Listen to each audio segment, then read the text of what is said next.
যদি আপোনাৰো নাম ইংৰাজী অ আখৰে আৰম্ভ হৈছে তেন্তে হলে এই ভিডিওটো আপোনাৰ বাবে আপুনি এই ভিডিওটো জানিব পাৰিব যে আপোনাৰ স্বভাৱ চৰিত্ৰ বিচাৰ ব্যৱহাৰ লগতে শুভ দিন শুভ সংখ্যা বিবাহৰ বয়স আৰু কোনটো বয়সত জীৱনত আপুনি সফলতা লাভ কৰাৰ সম্ভাৱনা সবতকৈ বেছি আছে এই সকলোবোৰৰ বিষয় এই ভিডিওটো আপুনি আজি জানিব পাৰিব যদি আপোনাৰ আখৰ অৰ্থাৎ নামৰ প্ৰথম আখৰটো ইতিমধ্যে ওৰ আগত আছে তেন্তে হলে আপোনাৰ তাৰ ওপৰত ভিডিও মোৰ চেনেলত দি থৈছো বা এই ভিডিওটো ডেসক্ৰিপশন চেক কৰিলো আপোনালোকে সেই ভিডিওসমূহ আপোনাৰ নামৰ প্ৰথম আখৰ অনুসৰি চাই ল'ব পাৰিব এতিয়া আমি আজি এই ভিডিওটোত আলোচনা কৰিম যিসকলৰ নাম ইংৰাজী অ আখৰে আৰম্ভ হৈছে তাৰ আগত যদি ভাল লাগে এটা লাইক কৰিবলৈ নাপাহৰিব চেনেলটো যদি সাবস্ক্ৰাইব কৰা নাই নিশ্চয়কৈ সাবস্ক্ৰাইব কৰি ল'ব কাৰণ যদি আপোনাৰ নাম এতিয়ালৈকে অহা নাইকে তেন্তে হলে ইয়াৰ পাছৰ ভিডিওসমূহত কোনোবা নহয় কোনোবা এটা ভিডিওত নিশ্চয়কৈ আহিব জুটি শব্দ বৰ্ণমালা অনুসৰি যিসকলৰ নাম ওৰে আৰম্ভ হয় তেওঁলোকে যিকোনো পৰিস্থিতিক শব্দৰে প্ৰকাশ কৰাৰ হলনি কাম-কাজৰ মাজেৰে প্ৰকাশ কৰাটোহে বিশ্বাস কৰে স্বভাৱৰ ক্ষেত্ৰত এওঁলোকৰ মগজু ক্ষিপ্ৰ গতিত কাম কৰে আৰু শাস্ত্ৰমত অনুসৰি এওঁলোকক গুপ্ত প্ৰতিভাৱান ব্যক্তি বুলিও কোৱা হয় এওঁলোকক ক'বলৈ গ'লে দেখাত তেনে সাধাৰণ ব্যক্তিত্বৰ হ'লেও সময়ে সময়ে এনে কাৰ্য কেতিয়াবা কৰি দিয়ে যিয়ে তেওঁলোকৰ নিজৰ আপোন মানুহকো কেতিয়াবা আচৰিত কৰি তোলে শাস্ত্ৰমত অনুসৰি অ নামৰ লোকসকলে জীৱনৰ প্ৰাৰম্ভিক পৰ্যায়ত কিছু কঠিন পৰিস্থিতিৰ সন্মুখীন হ'ব লগা হয় কিন্তু তেওঁলোকে নিজৰ একাগ্ৰতা আৰু নিষ্ঠাৰে তেওঁলোকে নিজৰ জীৱনত সফলতা অৰ্জন কৰে আৰু ইয়াৰ প্ৰমুখ্য কাৰণ হ'ল এওঁলোকৰ মাজত জ্ঞান আহৰণৰ প্ৰবল ইচ্ছা শক্তি আৰু মনোবল পৰিপূৰ্ণ মাত্ৰাত পোৱা যায় আৰু এই বিশেষত্বৰ কাৰণে এওঁলোকে জীৱনত সফলতা অৰ্জন কৰে জীৱনত সফলতা প্ৰাপ্ত কৰিবৰ বাবে সপোন বচা সপোন ৰচা আৰু সেই সপোন পূৰ কৰাৰ যিমানবোৰ বিদ্যা অৰ্জন কৰিব লাগে তেওঁলোকে অন্য লোকৰ পৰা সেইখিনি শিকিব পাৰে বা শিকি পেলাই নিজৰ কামবোৰত আগবাঢ়ি যায় এওঁলোক বহু বেছি বিভ্ৰান্তিত নাথাকে কি কাৰ্যক কি ধৰণে সম্পন্ন কৰিব লাগে তাৰ সম্পূৰ্ণ জ্ঞান এওঁলোকৰ কিন্তু থাকে এওঁলোকে সমাজ আৰু অন্য ব্যক্তিৰ লগত গতি কৰাৰ হলনি এওঁলোকে অৰ্থাৎ বেলেগতকৈ বেলেগভাৱে অৰ্থাৎ ব্যতিক্ৰমী ৰূপে গতি কৰিহে ভাল পায় কিন্তু ইয়াৰ অৰ্থ এইটো নহয় যে এওঁলোক সমাজ পৰিয়ালৰ লগত জড়িত হৈ নাথাকে এওঁলোক সামাজিক কাৰ্য কাম সমাজ সেৱা আদিত সেইবিলাকৰ ক্ষেত্ৰতো যোগদান হোৱা দেখা যায় এওঁলোকে যিমান দৰিদ্ৰ ঘৰত জন্ম লভিলেও নিজৰ কঠোৰ পৰিশ্ৰমৰ বলত জীৱনত সফলতা অৰ্জন কৰে এওঁলোকৰ দৰিদ্ৰতাত জন্ম লভিলেও দৰিদ্ৰতাত মৃত্যু নঘটে অৰ্থাৎ নিজৰ কষ্টৰ বলত জীৱনত শ্ৰেষ্ঠ জ্ঞান শ্ৰেষ্ঠ স্থান লাভ কৰে মুঠতে ক'ব পাৰি যে এওঁলোক সফল আৰু ভাল মানুহ হ'বলৈ সক্ষম হয় এওঁলোক সাহসী স্বভাৱৰ হয় আৰু এওঁলোকে পুৰণি ৰীতি নীতিসমূহক পিছ পেলাই আগবাঢ়ি যায় আৰু জীৱনত সদায় নতুন কিবা শিকাৰ বা কৰাৰ ইচ্ছা ৰাখে এওঁলোকে আধুনিক জীৱন অধিক পছন্দ কৰে এওঁলোকে জীৱনত অধিক উত্থান পতন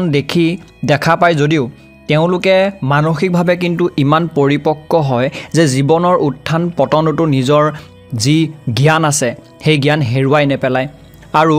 নিজৰ লক্ষ্যত উপনীত হৈ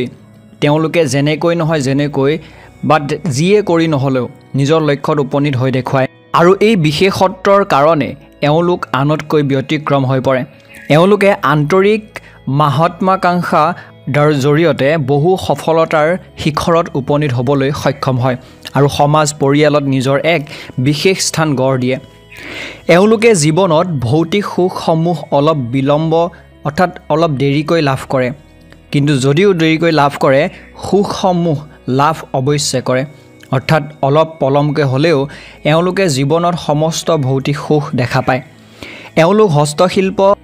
বিশেষকৈ হস্তশিল্পত বিশেষ জ্ঞানী হৈ পৰে আৰু ভগৱানৰ উপহাৰ স্বৰূপ হস্তশিল্প তেওঁলোকে সেই কলাটোৰ বাবে সমাজ পৰিয়ালত প্ৰশংসাৰ পাত্ৰ হৈ প্ৰেম আৰু পাৰিবাৰিক ক্ষেত্ৰত ক'বলৈ গ'লে প্ৰেম ভাৱনা আৰু সম্বন্ধবোৰক এওঁলোকে নিজৰ জীৱনৰ বিশেষ স্থানত ৰাখে এওঁলোকৰ বাবে প্ৰেমৰ যি গভীৰ আছে সেই গভীৰ ভাৱনা যাৰ তাৰ বাবে এওঁলোকৰ প্ৰেমৰ ভাৱ গঢ়ি নুঠে অৰ্থাৎ যাৰ বাবে উঠে তেওঁলোকে সেই প্ৰেম কেতিয়াও কোনো ধৰণৰ উপলুঙা নকৰে যদি কোনোবাই এওঁলোকক বান্ধোনত ৰাখিব বিচাৰে সেইটো এওঁলোকে কেতিয়াও সমৰ্থন নকৰে এওঁলোকে যাক প্ৰেম কৰে তেওঁক হৃদয়ৰ গভীৰৰ পৰা প্ৰেম কৰে নিজৰ জীৱন সংগীৰ লগত বিশ্বাসঘাতকতা কৰাটো এওঁলোকে কেতিয়াও পছন্দ নকৰে আৰু এনে ধৰণৰ সঁহাৰি এওঁলোকে নিজৰ জীৱন সংগীৰ পৰাও আশা নকৰে লগতে এওঁলোকে মাত্ৰ এবাৰ প্ৰতিশ্ৰুতি যদি কৰে তেওঁৰ বাবে সেয়া সম্পূৰ্ণ জীৱন সঁপি দিয়ে এওঁলোকৰ মাজত প্ৰেম বিবাহৰ যুগ অন্য ব্যক্তিৰ তুলনাত অধিক মাত্ৰাত পোৱা যায় এওঁলোক শ্ৰেষ্ঠজনক অৰ্থাৎ শ্ৰেষ্ঠতকৈ শ্ৰেষ্ঠজনক সন্মান কৰা আৰু নিজৰ পৰিয়ালৰ যত্ন লোৱাটো বহুত বেছি তেওঁলোকে নিৰ্ধাৰণ কৰে বা সেইটোক বেছি গুৰুত্ব দিয়ে এওঁলোকে নিজৰ ভাই ভগ্নীক সদায় নিজৰ সহায় সহযোগ আগবঢ়ায় আৰু নিজৰ পৰিয়ালক সংগ দি আগবঢ়াই নিয়ে বাহিৰত ক'বলৈ গ'লে এওঁলোক লাজুকীয়া প্ৰকৃতিৰ হ'লেও সময়ত এওঁলোকে এনেকুৱা কাৰ্য কৰে যি কাৰ্য অন্য লোকে কৰাটো কেতিয়াও সহজেই নহয় বা সম্ভৱপৰে নহয় এওঁলোকৰ কিছুমান দুৰ্বলতাও আছে যেনেকৈ তেওঁলোকৰ নিজৰ নীতিত অটল হৈ থকাৰ মাজেৰে যদি কোনোবাই এওঁলোকৰ লগত দুৰ্ব্যৱহাৰ কৰে সেই ঘটনাটোৱে এওঁলোকে সহজে নাপাহৰে অৰ্থাৎ অনুচিত কাৰ্যৰ লগত জড়িত লোকসকলক এওঁলোকে সহজে ক্ষমা কৰিবই নোৱাৰে এওঁলোকৰ মনত যদি কাৰোবাৰ প্ৰতি এবাৰ ভুল বেয়া ধাৰণা সোমাই পৰে তেন্তে হ'লে সেই ব্যক্তিজন যিমান প্ৰচেষ্টা কৰক এওঁলোকৰ ওচৰত ভাল হ'বৰ বাবে এওঁলোকে কিন্তু নিজৰ মন কেতিয়াও সলনি নকৰে এওঁলোকে কথাৰ মাজেৰে এনে কিছুমান মন্তব্য কেতিয়াবা কৰি পেলাই যাৰ অনুশোচনা তেওঁলোকে গোটেই জীৱন কৰিব লগা হয় এওঁলোক সকলো কাৰ্যৰ প্ৰতি দক্ষ হ'লেও এওঁলোকৰ মাজত এলেহুৱা ভাৱটো দেখিবলৈ পোৱা যায় আৰু সেই এলেহুৱা অৰ্থাৎ এলাহৰ বাবে বহু কাম তেওঁলোকে পিছুৱাই দিবলগীয়া হয় আৰু সেইবাবে নিজেই কেতিয়াবা মানসিকভাৱে ভাগি পৰে আৰু সমাজৰ অন্যান্য লোকসকলৰ ক্ষেত্ৰতো তেওঁলোকৰ কথা শুনায় এওঁলোকৰ মাজত থকা আন এক দুৰ্বলতা হ'ল যে এওঁলোকে নিজৰ পৰিয়ালৰ ওপৰত অনুশাসন চলাব বিচাৰে অৰ্থাৎ এওঁলোকে নিজৰ পৰিয়ালটোক নিজৰ মাজেৰে নিজৰ কথাৰ মাজেৰে নিজৰ নেতৃত্বৰে চলাই নিব বিচাৰে এওঁলোকৰ কঠোৰ বাণী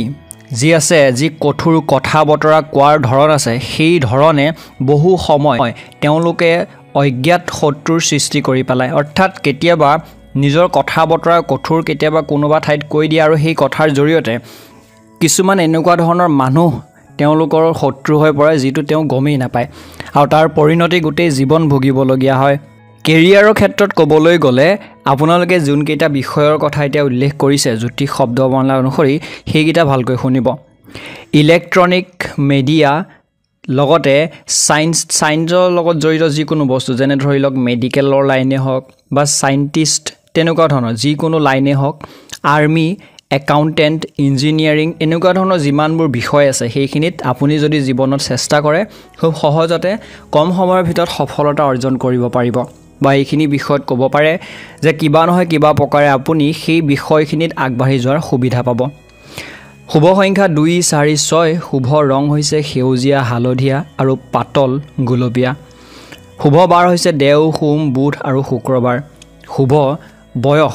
অৰ্থাৎ আপোনাৰ জীৱনৰ সফলতা প্ৰাপ্ত কৰাৰ শুভ বয়স হৈছে 21 23 26 আৰু 30 নতুবা এটো ক'ব পাৰে যে এইকেইটা বয়সত আপোনালোকে জীৱনত চেষ্টা কৰি সফলতা অৰ্জন কৰিব পাৰিব লগতে বিবাহৰ বাবে আপোনাৰ জীৱনৰ শুভ বয়স কেইটা হৈছে 24 26 28 আৰু 29 অৰ্থাৎ এটো ক'ব পাৰে যে এইকেইটা বয়সত আপোনাৰ জীৱনত সফলতা অৰ্জন অৰ্থাৎ বিবাহৰ ক্ষেত্ৰত সফলতা অৰ্জন কৰাৰ এটা শুভ বয়স এইকেইটা বয়সত আপোনাৰ বিবাহৰ প্ৰবল যুগৰ সৃষ্টি হ'ব গতিকে ভিডিঅ'টো যদি ভাল লাগিলে এটা লাইক কৰি দিব পুনৰ লগ হ'ম ধন্যবাদ